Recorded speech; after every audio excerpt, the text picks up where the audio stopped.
reconstruction, education,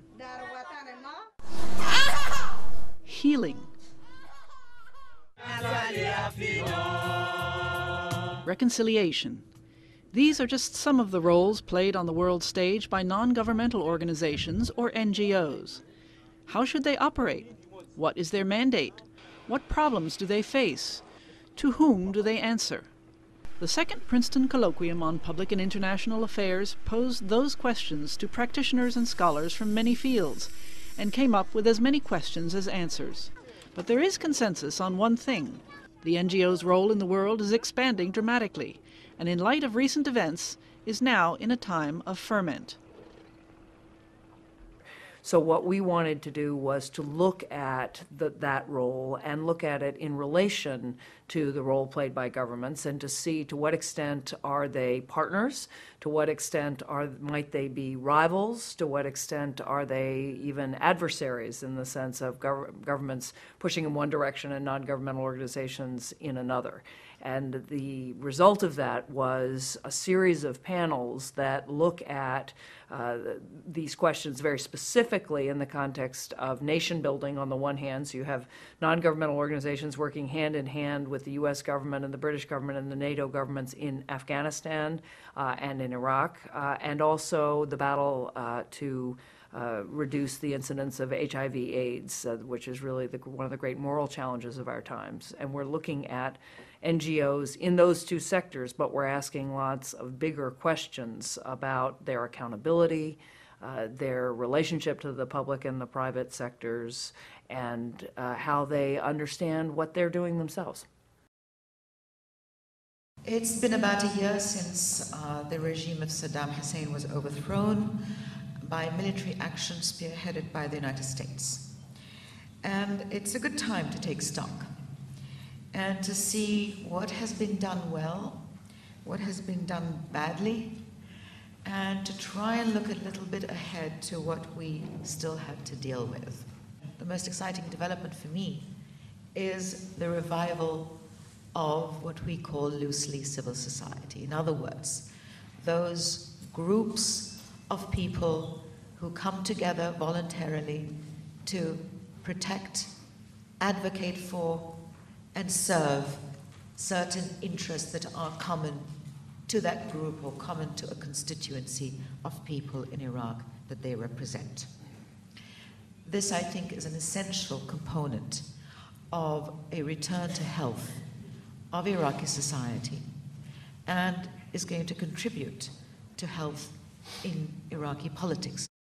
Now, there is no organization out there that doesn't have a mission statement. So as you know, the military always has one. This was ours.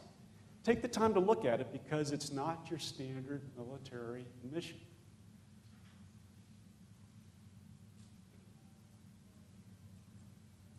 You pay militaries that normally do things like this, to fight what we thought was a coalition or an anti-coalition force. We try to maintain a secure environment, but look at all these other things. And as we start and we think about the role of the military and the role of NGOs, you'll see how important it is as we go on and we talk about the different things that this division did over 12 months. You'll see that it's not the military alone, and we cannot operate in an environment where there is a firewall built between us and our other organizational groups, such as NGOs. U.S. Brigadier General Jeffrey Schlosser spoke more of pacification and security, and reinforced his message with a short video presentation put together by two soldiers of the 101st Airborne Division in Iraq. Time keeps on slipping, slipping, slipping into the future. What struck me most, listening to both of you and watching the video, was the enormous difference in culture, and not simply watching the soldiers, I think as much as anything listening to the music, and thinking that that is the music. It's American rock music, and it is global, of course, in many ways, but the lyrics and indeed the rhythms are of a particular culture. We heard this morning that one role non-governmental organizations can play is to bridge cultures, that they are the independent entities that can operate between the space of the government officials, be they soldiers or non-military officials, and a society. And so one question I would put to both of our speakers is what they think of that proposition, whether there are non-governmental organizations who can fill the space between the soldiers coming in and beginning to set up a government and a democratic civil society and government of the kind that the ambassador was discussing. Can NGOs bridge the gap? In fact, they are best suited to filling that gap because, and that goes back to the cultural issue, because in fact, you not only have an American versus a Muslim, Arab or Kurdish culture, you also have a military culture versus a civilian culture, and I think that is even greater than the Western versus Middle Eastern. And I think it's the military culture that has been the most difficult for Iraqis to accommodate themselves to. Now, I know we saw some very heartwarming pictures, and it's not to say that I haven't seen them myself in Baghdad and other places in central Iraq, but I have also seen a clash of friction between what a soldier thinks is perfectly normal procedure and what an Iraqi civilian regards as overstepping the bounds and so on. NGOs bridging the gap between the military and the civilian. That is a very difficult question because it gets to the heart of the matter about how close can an NGO get to a military organization without losing its independence and then therefore becoming, in some cases, a target. And again, I was just going to go back to the point, though, that if you are in an NGO and you think that you are not a target to a guerrilla who wants to demonstrate that a coalition cannot maintain security or that an Iraqi security organization cannot maintain security, you're kidding yourself. The dangers are real. Just days before coming to Princeton, Denis Dragovich, who is the country director of the International Rescue Committee in Iraq, was negotiating the release of a kidnapped aid worker. The thing is, with situations such as in Iraq, you don't know how close you get.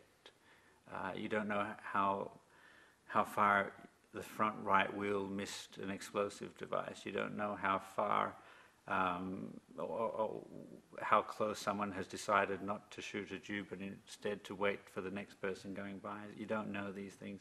It seems to me that somewhere along the line that people don't have a clear understanding of the role and the unique nature of NGOs.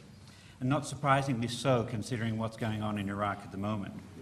On one side, we have US military personnel parading in certain times in civilian clothes, driving white 4x4s, and even driving civilian vehicles. We have civilian aid workers wearing Department of Defense IDs, surrounded by armed security guards. The media, meanwhile, refer to soldiers and armed security personnel killed in action as humanitarians. And NGOs themselves, in some cases, request and accept military escorts or contracts from the Department of Defense. It's very confusing to me to be able to distinguish between NGOs, and it's understandably even more confusing for Iraqis who haven't had an experience with the international humanitarian community and the unique independence of NGOs. They don't understand NGO, but they do understand humanitarian. And so that's what we try to push. But they know certainly non-governmental, how can it be? For example, I met with one Ayatollah late at night in the deep recesses of Najaf, which in itself is a unique place. And after being pushed through security and body search several times, I had the chance to sit down and speak with him.